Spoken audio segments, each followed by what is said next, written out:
The story took place in Hopewell Township, New Jersey, in the dead of winter, January 2004. It was a quiet suburban town, the kind of place where tragedy felt distant. But on the morning of the 16th of January, everything changed.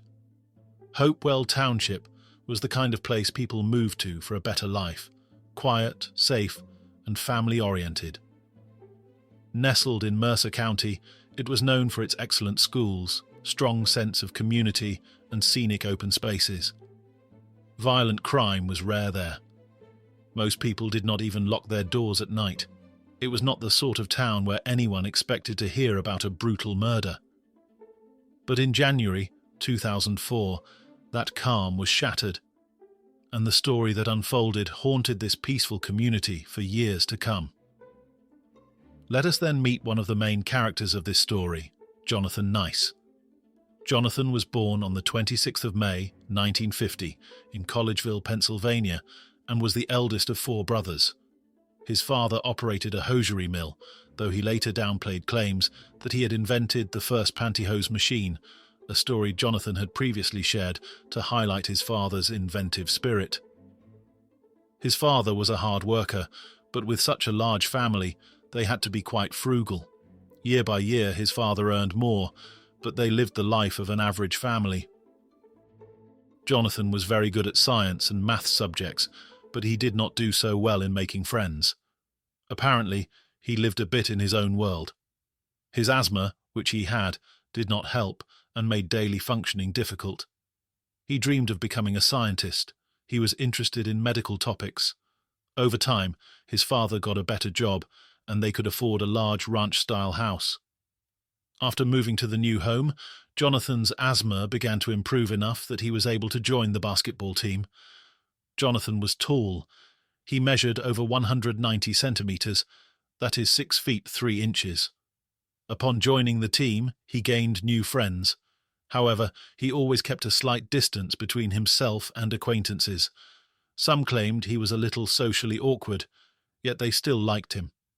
In high school, he went on dates, but he did not really know how to behave or start conversations. For some time, he dated a girl, but reportedly that relationship was not serious. At that time, his greatest love was study, mainly medicine. According to his parents, Jonathan was an ideal child. He did not cause problems, did not party, and studied well. The Nyce family were Catholic and peaceful. Every Sunday, they went to church. Jonathan attended Temple University in Philadelphia, where he earned a PhD in pharmacology from the Fels Research Institute at Temple's School of Medicine. He then completed postdoctoral work at the Children's Hospital in Los Angeles and the Kenneth Norris Cancer Center. Jonathan paid for his studies himself. During his studies, he also met Sylvie, who was an Orthodox Jew. Things moved very quickly, and during their studies the couple got married and lived together, renting a house next to Jonathan's parents. Jonathan tried to be the best husband he could. At that time, he was also finishing his studies and writing medical articles. After graduation, he was highly respected in the academic community, and it was clear that his greatest passion was science and work. After 7 years, his marriage began to fall apart. The couple started to drift apart. Additionally, they could not celebrate holidays together because of different religious beliefs. Neither spouse felt comfortable in the other's family, and they eventually decided to divorce. The divorce was amicable and drama-free. Jonathan worked in various hospitals. He approached his patients with empathy. He worked in the children's ward and gave his best. Yet, he was most interested in scientific research. He was fascinated by creating new medicines. He hoped that one day he would invent something to help sick people. It must be admitted that Jonathan was excellent in his field and did not have an arrogant attitude. Meanwhile, approaching his 40s, he began to dream of starting a family. In the early 1990s, he met a young Filipina woman in the work canteen whom he took an interest in. However, it turned out she was already in a relationship, but she showed him a newspaper, the Manila Times. In that newspaper was an advertisement from a young woman named Michelle, who wanted to learn English and was looking for a pen friend. The advert also included her photo, and Jonathan immediately liked her. He decided to write to her. Although he did not know her, he very much wanted to impress her. He sent her a photo of himself from when he was several years younger. He also lied that he was about 30 years old, when in fact he was 39. Michelle was probably around 19 or 20 at that time.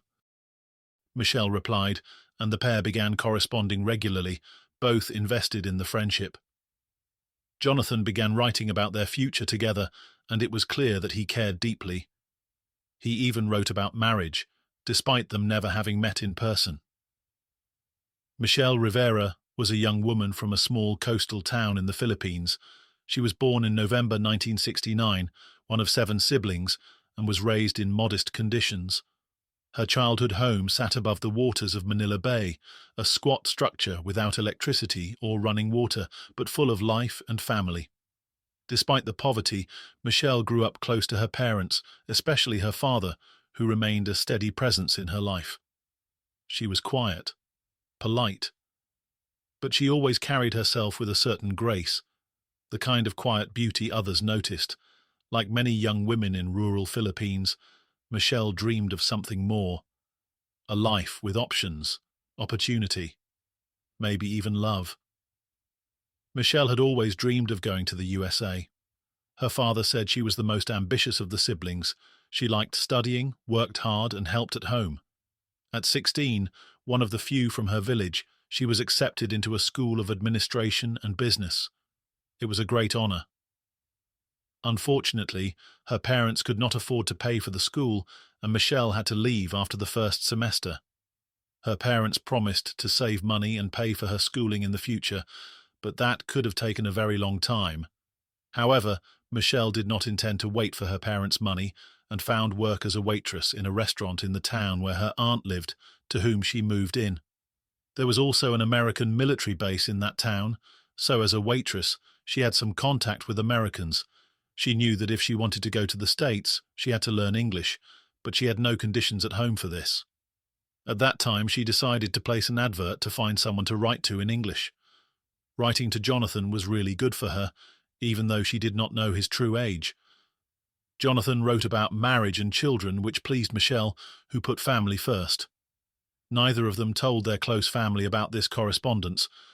After months of exchanging letters across continents, Jonathan Nyce made a bold promise to Michelle Rivera.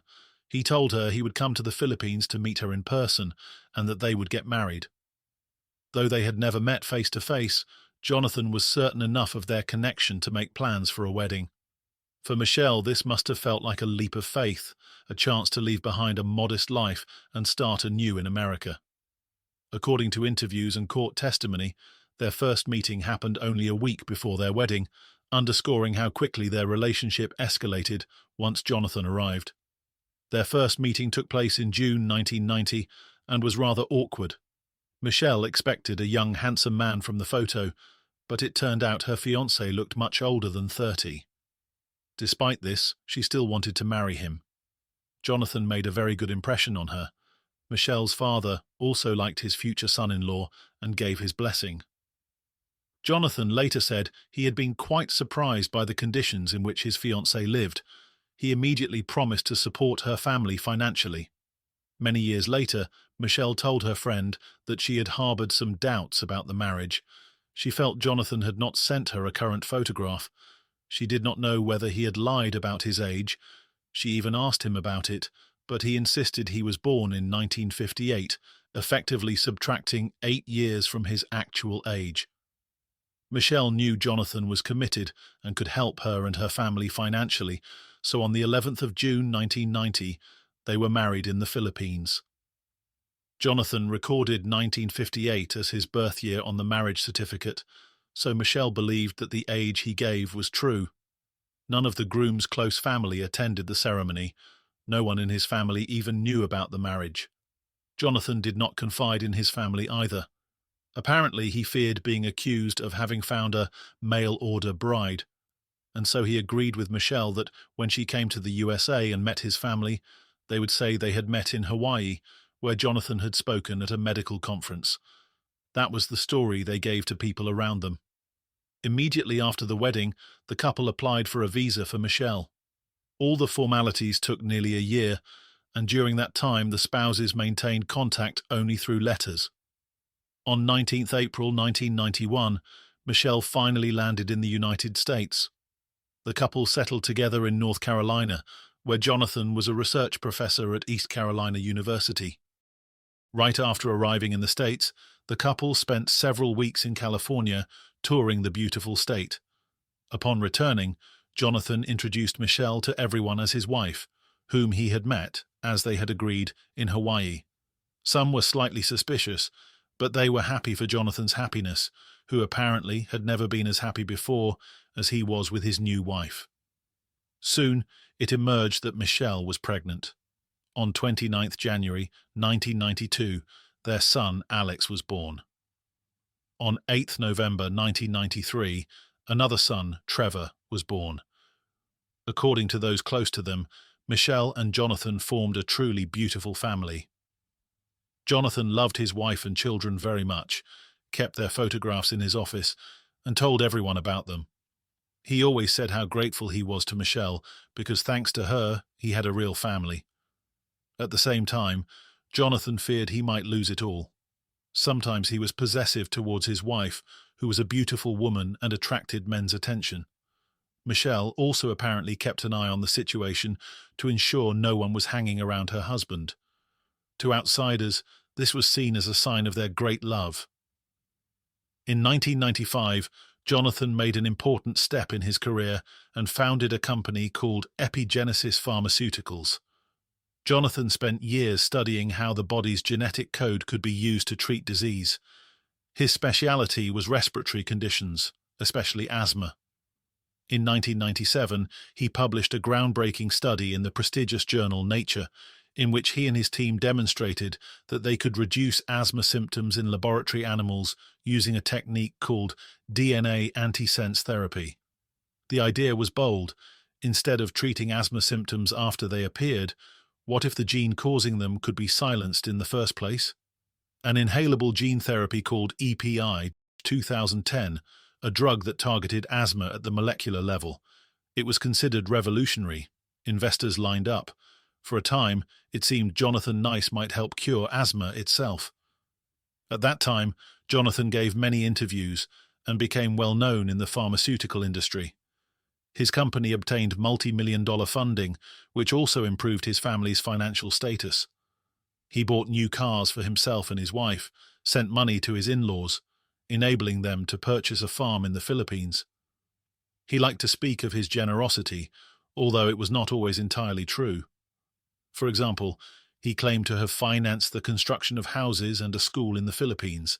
In interviews and some accounts, he portrayed himself as a philanthropist, or someone invested in helping local communities, though there is no strong independent verification of these claims. Meanwhile, the business developed very well. Family life was also good, and on the 22nd of March 1998, their daughter Samantha was born. Jonathan described himself as the happiest man in the world. One investor decided to invest $5 million in research and drug development. In the following years, the company's budget grew to $11 million, and Jonathan spent roughly 1 week per month traveling to attract new investors, increasing the company's budget. Soon, the company became so large that a new headquarters was needed. Jonathan relocated his entire office to New Jersey, which meant he and his family had to move. Michelle did not like the idea of moving. Shortly after relocating, she became unhappy. She knew no one in the new place, and her husband was constantly busy with work. In North Carolina, she had many friends and places she liked, but now she had to start all over again in a new location. The family lived in a huge house and had everything Michelle had once only dreamed of. Despite that, she did not feel happy. The children started school, her husband was often absent, and she had no friends nearby. So she began going to the gym to exercise and meet new people. However, her husband remained worried she might meet someone and leave him, so he had a gym built for her at home. The family purchased the house in 2000. It was a huge home in Hopewell Township, New Jersey. At first, Michelle had plenty to do, as the house needed furnishing. Jonathan constantly said he had bought the house with his wife in mind because he loved her most in the world and would do anything to make her happy. They seemed like the richest people in the area, but the truth was somewhat different, and perhaps even Michelle had no idea. Michelle had no knowledge of the family's financial situation and never took much interest. Jonathan very much wanted people, including his wife, to see him as a successful man. At all costs, he wanted to please her. He wanted his wife to perceive him as a businessman with plenty of money, so when Michelle only suggested she would like to buy something more expensive, he gladly gave her the money, even if it sometimes strained their budget. The house itself was bought on a large mortgage. Michelle felt somewhat like she was trapped in a golden cage and began complaining to her family that she was unhappy and that life in America was not as she had imagined. She thought money would bring her happiness, but it did not. In 2001, Michelle wanted to occupy herself somehow and decided to design a garden, to which Jonathan agreed. The garden was to cost $50,000. Michelle hired a landscaper and contractors, one of whom was a landscaper named Miguel de Jesus, sometimes known by the aliases Alexander Castaneda or Sergei Martinez. Despite the confusion over names, these records pointed to the same man. Michelle befriended Miguel. Everyone thought Michelle and Jonathan were happy. The couple often went out together, did not argue, and publicly showed affection. This was evident at every social gathering. Michelle's father, Teodoro Rivera, made several extended visits, sometimes staying for months, living with the family in Hopewell Township and bringing a piece of her homeland to their American life. Michelle was very happy about this. Meanwhile, Jonathan's company began to have serious problems. Of course, Jonathan did not admit his failure to his wife, but in 2002, his wife accidentally found out his true age. At his brother's birthday party, during a conversation, his mother mentioned that he was the oldest, which surprised Michelle greatly. Apparently, according to Jonathan, the brother whose birthday it was the eldest. Michelle learned after many years of marriage that her husband had been lying to her all along and had subtracted 8 years from his age. Jonathan apologized, of course, but his wife felt deceived. From that moment, their marriage began to drift apart. During their crisis, the landscaper reappeared in their home, and this time Michelle gave him her phone number. She said she would like to go for coffee and talk. Miguel accepted the invitation, and at first it was only a simple acquaintance, but over time it developed into an affair. Miguel also had a wife and 2 daughters. At first, Jonathan suspected nothing. After all, he had other problems on his mind, related to the company and money. After raising millions of dollars from investors and securing a grant from the U.S. government, Jonathan Nyce's company, Epigenesis Pharmaceuticals, appeared to be on the verge of a major breakthrough. He had promised a revolutionary asthma drug using gene therapy, and for a time, the scientific community was paying attention. However, things began to unravel when the drug failed to perform as expected in human trials. It showed promise in animal testing, but not in actual patients, especially those already using other asthma treatments. Investors grew uneasy. Then came the dot-com crash, and funding started to dry up. Major investors lost confidence. They forced Jonathan out of his own company and installed new management. Eventually, his asthma drug was shelved, and the company moved forward without him. In the end, the business collapsed, the money vanished, and the dream he had spent years nurturing fell apart completely. Jonathan was dismissed from his own company in March 2003. He began drinking heavily and was reportedly unpleasant when intoxicated. He stayed at home often, but tried to maintain appearances. At the time, he claimed to be working from home. He was even writing a children's book. Despite having little to no income and very high mortgage payments, he continued to live as before. He even bought an expensive car. During this time, Michelle continued her affair.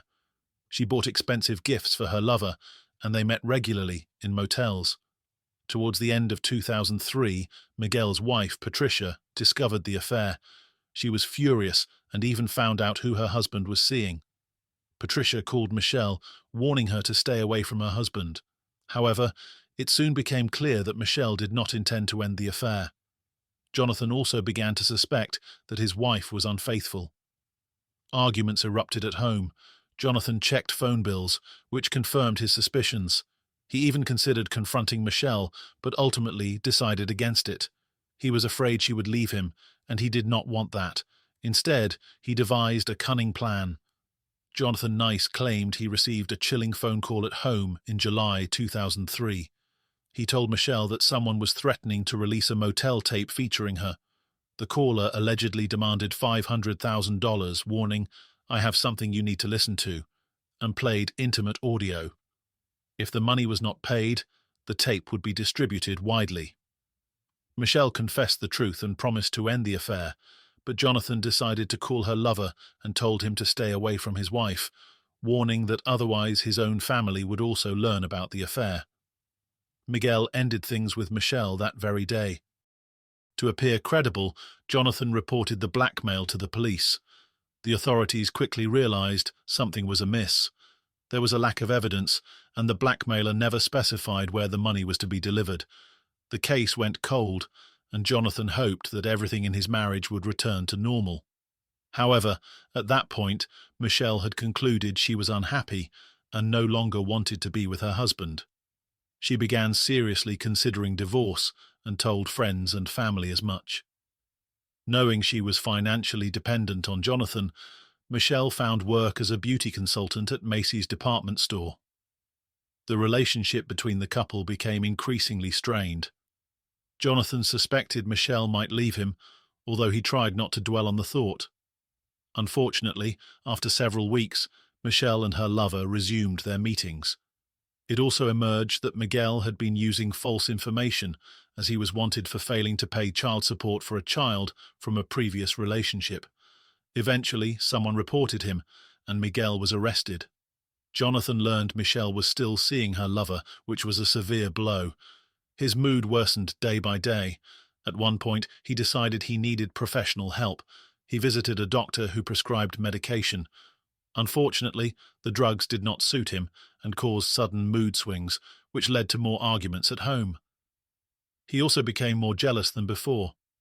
Jonathan realized that his wife wanted to leave him. He had better days and worse days, but the bad outweighed the good. On 15th January 2004, a severe snowstorm hit the town. Schools and some roads were closed, but Michelle had to commute to work because she was determined to save money for the divorce. That day, she finished work at 9:15 p.m. and met her lover just before 10 p.m. Together, they went to a motel for 2 hours. Afterwards, the couple parted ways. It was in the early hours of January 16, 2004, when a utility worker driving through a quiet area of Hopewell Township, New Jersey, noticed a forest green 1997 Toyota Land Cruiser parked oddly near an embankment on Jacobs Creek Road. The engine was still running. Looking inside, he saw the lifeless body of a woman slumped over in the driver's seat. Police were called to the scene. They noted frozen blood on the running board and a single set of footprints in the snow leading away from the vehicle. What initially seemed to be a tragic accident soon appeared suspicious. The woman was identified as Michelle Nyce, a wife, mother of 3, and now the center of a growing mystery. The police soon noticed several inconsistencies. Firstly, there was only one set of footprints in the snow, leading away from the vehicle and disappearing into the woods. No footprints led up to or around the car, which was unusual. Secondly, the SUV showed very little damage. The windscreen was intact, and there were no smashed windows as one might expect from a serious crash into an embankment. Thirdly, frozen blood was found on the running board and the rear driver's side door. This suggested Michelle had been injured before the vehicle was parked there, or that someone had staged the scene. Finally, the medical examiner determined that the blunt head trauma Michelle suffered did not match injuries consistent with a car crash. It appeared she had been struck elsewhere and then placed inside the SUV. All these clues led police to conclude this was no accident. It was a carefully staged crime scene. Upon investigating Michelle's life, the police identified three possible suspects with motives: her husband, her lover, and her lover's wife. Naturally, the investigation began with the husband, who appeared shocked by Michelle's death. However, at the police station, he became inconsistent in his statements. At one point, he claimed to have spoken with Michelle the previous afternoon. Later, he said it was in the evening. From the start, investigators focused on Jonathan Nyce due to several inconsistencies and red flags. He initially claimed Michelle had left voluntarily, suggesting she had run away. However, the police found no evidence to support this. They also discovered Jonathan had been leading a double life, which provided a potential motive. Furthermore, forensic evidence and witness statements began to implicate him in staging the scene and Michelle's death. These factors led police to concentrate their investigation on Jonathan. After initially denying involvement, Jonathan eventually admitted to killing his wife. He confessed to investigators that he struck her during a confrontation in their garage after she returned from meeting her lover. Michelle came home around 1 a.m. She was dressed up. An argument ensued, and that night, Michelle declared she was leaving him. She began packing. Jonathan did not want to let this happen. A struggle broke out in the garage, during which he grabbed a baseball bat that was nearby. He struck her on the head. She was still alive, so he hit her again. Afterwards, he placed her in the car and staged the accident. Jonathan's trial took place in 2005. During proceedings, he changed his testimony, claiming the incident was an unfortunate accident. He said Michelle had attacked him first, wielding a sharp instrument, and he had acted in self-defense. Not knowing what to do next, he staged the accident. This explanation was accepted. The jury believed him. In 2005, Jonathan Nyce was sentenced to 8 years imprisonment after pleading guilty to passion-provoked manslaughter.